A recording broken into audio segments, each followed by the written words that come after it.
ಇನ್ನು K R ಮಾರ್ಕೆಟ್ನಲ್ಲಿ ಕಾಂಟ್ರಾಕ್ಟರ್ಗಳು ಆಡಿದ್ದೇ ದರ್ಬಾರ. ಹಾಗಾದರೆ ಕೆ ಆರ್ ಮಾರ್ಕೆಟ್ ವ್ಯಾಪಾರಸ್ಥರು ಒಂದು ಕಡೆ ಈಗ ಆರೋಪವನ್ನು ಮಾಡ್ತಾ ಇದ್ದಾರೆ, ನಮಗೆ ವ್ಯಾಪಾರ ಮಾಡಲಿಕ್ಕೆ ಬಿಡಿ, ಇಲ್ಲಿ ಬಿಟ್ಟರೆ ಇನ್ನೆಲ್ಲಿ ನಾವು ವ್ಯಾಪಾರ ಮಾಡಬೇಕು ಅಂತ ಒಂದು ಕಡೆ ಸರ್ಕಾರಕ್ಕೆ ಪರಿಪರಿಯಾಗಿ ಬೇಡ್ಕೊಳ್ತಾ ಇದ್ದಾರೆ.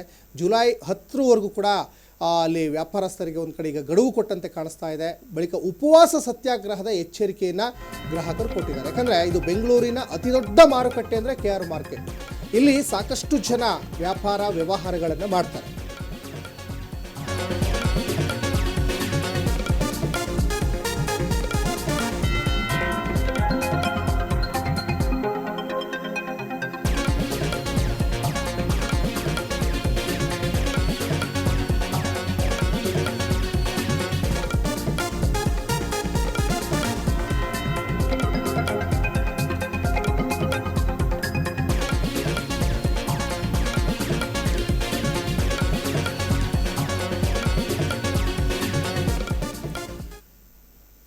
ಬೆಂಗಳೂರಿನ ಕೆ ಆರ್ ಮಾರ್ಕೆಟ್ನಲ್ಲಿ ತಾರತಮ್ಯದ ಆರೋಪ ಈಗ ಕೇಳಿ ಬರ್ತಾ ಇದೆ. GBA ಒಂದಿಷ್ಟು ತಾರತಮ್ಯ ಮಾಡ್ತಾ ಇದೆ. ಫುಟ್ಪಾತ್ ವ್ಯಾಪಾರ ಮತ್ತು ಟ್ರಾಫಿಕ್ ಎಂದಿನಂತೆ ಈಗ ಒಂದು ಕಡೆಗೆ ಮುಂದುವರಿಕೆ ಆಗ್ತಾ ಇದೆ. ತಾರತಮ್ಯ ನಿಲ್ಲಿಸ್ತಾ ಇದ್ದರೆ ಉಪವಾಸ ಸತ್ಯಾಗ್ರಹದ ಎಚ್ಚರಿಕೆ ಕೂಡ ಈಗ ಕೊಟ್ಟಿದ್ದಾರೆ ವ್ಯಾಪಾರಸ್ಥರು. ನಾವು ಉಪವಾಸ ಸತ್ಯಾಗ್ರಹ ಮಾಡ್ತೀವಿ, ಜುಲೈ 10ನೇ ತಾರೀಕುವರೆಗೂ ಗಡುವನ್ನು ಕೆ ಆರ್ ಮಾರ್ಕೆಟ್ ವ್ಯಾಪಾರಸ್ಥರು ಈಗ GBAಗೆ ಕೊಟ್ಟಿದ್ದಾರೆ ಅನ್ನೋಂಥದ್ದು ಕೂಡ ಗೊತ್ತಾಗ್ತಾ ಇದೆ. ಬೆಂಗಳೂರಿನ ಕೆ ಆರ್ ಮಾರ್ಕೆಟ್ನಲ್ಲಿ ತಾರತಮ್ಯದ ಆರೋಪ ಈಗ ಕೇಳಿ ಬರ್ತಾ ಇದೆ. ವ್ಯಾಪಾರಸ್ಥರು ಈ GBA ತೆಗೆದುಕೊಂಡಂಥ ನಿರ್ಧಾರಕ್ಕೆ ನಲುಗಿ ಹೋಗಿದ್ದಾರೆ. ಪಾರ್ಕಿಂಗ್ ನೆಪದಲ್ಲಿ ಒಳಗಿನ ವ್ಯಾಪಾರಸ್ಥರನ್ನು GBA ಟಾರ್ಗೆಟ್ ಮಾಡ್ತಾ ಇದೆ. ಈ ತಾರತಮ್ಯ ಸಲ್ಲದು, ವ್ಯಾಪಾರಸ್ಥರನ್ನೇ ಟಾರ್ಗೆಟ್ ಮಾಡ್ತಾ ಇರುವಂಥ ಕಾಂಟ್ರಾಕ್ಟರ್ಗಳು ಅಂತ ಒಂದು ಕಡೆ ಆರೋಪ ಮಾಡ್ತಾ ಇದ್ದಾರೆ. ಹೊರಗಿನ ಅಕ್ರಮ ವ್ಯಾಪಾರಕ್ಕೆ ಅಧಿಕಾರಿಗಳು ಮೌನವಾಗಿರೋದು ಯಾಕೆ? ಹೊರಗಿನಿಂದ ಬಂದು ವ್ಯಾಪಾರ ಮಾಡ್ತಾರಲ್ಲ, ಒಳಗಿನ ಅಧಿಕೃತ ವ್ಯಾಪಾರಿಗಳಿಗೆ ಕಠಿಣ ನಿಯಮಗಳು ಯಾಕೆ? ಈ ಥರ ತಾರತಮ್ಯ ಯಾಕೆ ನೀವು ಮಾಡ್ತಾ ಇದ್ದೀರಾ? ವ್ಯಾಪಾರಿಗಳಿಂದ ಕಾಂಟ್ರಾಕ್ಟರ್ಗಳ ಒಂದು ದಬ್ಬಾಳಿಕೆ ಆಗ್ತಾ ಇದೆ ಅಂತ ಒಂದು ಕಡೆ ವ್ಯಾಪಾರಸ್ಥರು ಆರೋಪವನ್ನು ಮಾಡ್ತಾ ಇದ್ದಾರೆ. ಯಾಕಂದರೆ ಕೆ ಆರ್ ಮಾರ್ಕೆಟ್ನಲ್ಲಿ ನಾನಾ ರೀತಿಯ ವ್ಯಾಪಾರಸ್ಥರು ನಾನಾ ಬಗೆಯ ವಸ್ತುಗಳನ್ನು ಇಟ್ಟು ಮಾರಾಟ ಮಾಡ್ತಾ ಇದ್ದಾರೆ. ಕೆಲವರು 1000 ರೂಪಾಯಿ, 10,000 ರೂಪಾಯಿ, 1 ಲಕ್ಷ ರೂಪಾಯಿ, ಹೀಗೆ ಅವರವರ ಒಂದು ಐಟಮ್ಗೆ ತಕ್ಕ ಹಾಗೆ ಅಲ್ಲಿ ಸಾಕಷ್ಟು ಬಿಸ್ನೆಸ್ ಆಗ್ತಾ ಇರ್ತದೆ. ಮತ್ತು ಇದು ಅತಿ ದೊಡ್ಡ ಮಾರುಕಟ್ಟೆ. ಇದು ಈ ಬೆಂಗಳೂರಿನ ಒಂದು ಅತಿ ದೊಡ್ಡ ಮಾರುಕಟ್ಟೆ ಅಂದರೆ ಕೆ ಆರ್ ಮಾರುಕಟ್ಟೆ. ಇಲ್ಲಿ ರೈತರು ಕೂಡ ನೇರವಾಗಿ ತಾವು ಬೆಳೆದಂಥ ಬೆಳೆಗಳನ್ನು ತಂದು ಇಲ್ಲಿ ಮಾರಾಟ ಮಾಡ್ತಾ ಇರ್ತಾರೆ. ಆದರೆ ಈಗ ವ್ಯಾಪಾರಸ್ಥರಲ್ಲಿ ಎದ್ದಿರುವಂತಹ ಅಸಮಾಧಾನ ಏನು ಅಂದರೆ, ಒಳಗಿನ ಅಧಿಕೃತ ವ್ಯಾಪಾರಿಗಳಿಗೆ ನೀವು ಕಠಿಣ ನಿಯಮಗಳನ್ನು ತರ್ತೀರಿ, ಆದರೆ ಹೊರಗಿನಿಂದ ಬಂದು ವ್ಯಾಪಾರ ಮಾಡ್ತಾರಲ್ಲ ಅವರಿಗೆ ಯಾಕೆ ಕಠಿಣ ನಿಯಮಗಳಿಲ್ಲ? ಇದು ಕಾಂಟ್ರಾಕ್ಟರ್ಗಳ ಒಂದು ದಬ್ಬಾಳಿಕೆ ಆಗ್ತಾ ಇದೆ ಅಂತ ವ್ಯಾಪಾರಿಗಳು ಈಗ ಆಕ್ರೋಶವನ್ನು ವ್ಯಕ್ತಪಡಿಸ್ತಾ ಇರುವಂಥದ್ದು. ಮತ್ತೊಂದು ಕಡೆ ಈಗ GBA ಕಾರ್ಯಾಚರಣೆ ಕೇವಲ 1 ದಿನಕ್ಕೆ ಸೀಮಿತ ಆಯಿತಾ ಅಂತಲೂ ಈಗ ಪ್ರಶ್ನೆ ಮಾಡ್ತಾ ಇದ್ದಾರೆ GBAಗೆ. ಇನ್ನೊಂದು ಕಡೆ ಫುಟ್ಪಾತ್ ವ್ಯಾಪಾರ ಮತ್ತು ಟ್ರಾಫಿಕ್ ಎಂದಿನಂತೆ ಈಗ ಮುಂದುವರಿಕೆ ಆಗ್ತಾ ಇದೆ.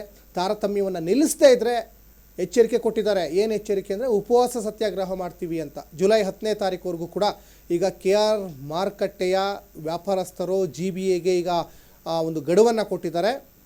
ಆ ಗಡುವಿನ ಒಳಗಡೆ ಈ ತಾರತಮ್ಯವನ್ನು ನೀವು ನಿಲ್ಲಿಸದೇ ಇದ್ದರೆ, ಈ ಒಳ ಮತ್ತು ಹೊರ ವ್ಯಾಪಾರಸ್ಥರ ಒಂದು ಇರುವ ಅಸಮತೋಲನವನ್ನು ನೀವು ಸರಿದೂಗಿಸ್ತಾ ಇದ್ದರೆ ನಾವು ಉಪವಾಸ ಸತ್ಯಾಗ್ರಹವನ್ನು ಮಾಡ್ತೀವಿ ಅಂತ ವ್ಯಾಪಾರಸ್ಥರು ಈಗ ರೊಚ್ಚಿಗೆದ್ದಿದ್ದಾರೆ ಅನ್ನೋಂಥದ್ದು ಇಲ್ಲಿ ಸ್ಪಷ್ಟವಾಗಿ ಗೊತ್ತಾಗ್ತಾ ಇದೆ. ಇದೊಂದು ಕಡೆ ಈಗ ಕಾಂಟ್ರಾಕ್ಟರ್ಗಳ ಒಂದು ದರ್ಬಾರ ಆಗಿದೆಯಾ ಅಂತಲೂ ಈಗ ಅನುಮಾನಗಳನ್ನು ವ್ಯಾಪಾರಸ್ಥರೀಗ ವ್ಯಕ್ತಪಡಿಸ್ತಾ ಇದ್ದಾರೆ. ಅಂತ ನಮಗೆ ಸರ್ಕಾರನೇ ತೊಂದರೆ ಕೊಡ್ತಾ ಇರೋದು. ಇದು ಬಂದು ಇದಕ್ಕೆ ಯಾರು ಸಂಬಂಧಪಟ್ಟಿರೋದು DC ಸಾಹೇಬ್ರು ಅವ್ರು ಬಂದು ಇಲ್ಲಿ ನಮಗೆ ಇಲ್ಲಿ ಬಂದು ಒಂದು ಲಾರಿನೂ ತಿರುಗಾಡಲ್ಲ, ಒಂದು ಬಸ್ ತಿರುಗಾಡಲ್ಲ, ಏನಿಲ್ಲ. ಬೀದಿ ವ್ಯಾಪಾರಿ ಅಂತ ಹೇಳಿದ್ರೆ ಬೀದಿಲಿ ಯಾರು ತೊಂದರೆ ಕೊಡ್ತಾ ಇದ್ದಾರೆ ಅವ್ರಿಗೆ ತೊಂದರೆ ಕೊಡಲಿ. ನಮಗೆ ಇವತ್ತು ಹಾಕಿ 24 ದಿನ ಆಯಿತು ಇವತ್ತು ವ್ಯಾಪಾರ ಹಾಕಿ ನಾವು 24 ದಿವಸದಿಂದ ನಾವು ಊಟ ಉಪವಾಸ ಇಲ್ಲದೆ ಕೂತಿದ್ದೀವಿ. ಇದೇ ಥರ ಆದರೆ ನಾವು ವಿಷ ಕೂಡ ಸಾಯ್ಬೇಕಾಯ್ತದೆ. ಇಲ್ಲ ಅಂದರೆ ಬೇರೆ ದಾರಿ ಏನಾದರೂ ಕೆಟ್ಟ ದಾರಿ ನೋಡ್ಬೇಕಾಯ್ತದೆ. ಬೇರೆ ಇನ್ನೇನು ನಮ್ಗೆ ಇದಿಲ್ಲ. ಇಲ್ಲಾಂದ್ರೆ ನಮಗೇನು ಬೇರೆ ಉದ್ಯೋಗನೂ ಇಲ್ಲ, ಏನು ಬೇರೆ ವ್ಯಾಪಾರ ಮಾಡೋಕ್ಕೆ, ಹಣ್ಣಾಗಲಿ ಏನು ಹಣ್ಣು ಬಿಟ್ಟರೆ ಬೇರೆ ಏನು ಮಾಡಲ್ಲ. ವಯಸ್ಸಾಗ್ಬಿಟ್ಟಿದೆ, ಕೂಲಿ ಮಾಡಿ ಜೀವನ ಮಾಡೋಕ್ಕಾಗಲ್ಲ. ಗಾರೆ ಕೆಲಸಕ್ಕೆ ಹೋಗಂದ್ರೆ ಯಾರು ಕೊಟ್ಬಿಡ್ತಾರೆ? ನಮ್ಮ ಕೈಲಿ 50 kg 60 kg ಹೊರಕಾಯ್ತದೆ. ಈಗ ಬೆಳಗ್ಗೆ 5 ಗಂಟೆಗೆ ಬರ್ತೀವಿ, 1 ಗಂಟೆ ಟೈಮ್ ಬಿಸಿಲಿ ಬಂದು ಸಂಬಳ ತಗೊಳ್ತಾರಲ್ಲ ಅವರು ನಿಂತ್ಕೊಂಡು ವ್ಯಾಪಾರ 1 ಗಂಟೆ ಟೈಮ್ ನಿಂತ್ಕೊಂಡು ವ್ಯಾಪಾರ ಮಾಡಿಬಿಟ್ರೆ ಅವ್ರಿಗೆ ಬೇಕಾದ್ರೆ ಜೀವನ ಪೂರ್ತಿ ಬೇರೆ ಗುಲಾಮ್ಗಿರಿ ಮಾಡ್ಕೊಬಿಡ್ತೀವಿ ನಾವು. ಇಲ್ಲಿ ಬಂದು ವ್ಯಾಪಾರ ಜನ ಏನಂತ ಹೇಳಿದ್ರೆ ಹೊರಗಡೆ ಬಂದು 200 ರೂಪಾಯಿ ಮಾರೋ ಪದಾರ್ಥ ಇಲ್ಲಿ ಒಂದು 10-20 ರೂಪಾಯಿ ಕಮ್ಮಿಗೆ ಸಿಗ್ತದೆ ಅಂತ ಇಲ್ಲಿ ಗಿರಾಕಿ ಬರ್ತದೆ ಅಷ್ಟೇ, ಬೇರೆ ಇನ್ನೇನಿಲ್ಲ. ಇಲ್ಲಿ ಹೂವು ತಗೊಳಕ್ಕೆ ಒಬ್ಬ ಸತ್ತೋದ್ರೆ ಇಲ್ಲಿ ಒಂದು ಸಾವುಗೆ ಏನು ಬೇಕು ಎಲ್ಲ ಸಿಗ್ತದೆ. ನಿಂಬೆಹಣ್ಣಿಂದ ಹೂವಿನಿಂದ ಅವ್ನಿಗೆ ಬಟ್ಟೆ, ಅವ್ನಿಗೆ ಬರೀ ಅವ್ನಿಗೆ ಏನು ಬೇಕು ಕುಂಕುಮ ಗಿಂಕುಮ ಎಲ್ಲ ಇಲ್ಲಿ ಸಿಗ್ತದೆ ಅಂತ ಇಲ್ಲಿ ಜನ ಗಿರಾಕಿ ಬರೋದು. ಬೇರೆ ಇನ್ನೇನು ಉದ್ದೇಶ ಏನಿಲ್ಲ. ಇಲ್ಲೇನು ಹಬ್ಬಗಳಿಗೆ ಅದಕ್ಕೆ ಇದಕ್ಕೆ ವ್ಯಾಪಾರ ಆಯ್ತದೆ. ಜನಗಳಿಗೆ ಇಲ್ಲಿ ಏನಾದರೂ ಯಾವುದೇ ಕಾರಣದಿಂದ ಏನೂ ತೊಂದರೆ ಇಲ್ಲ.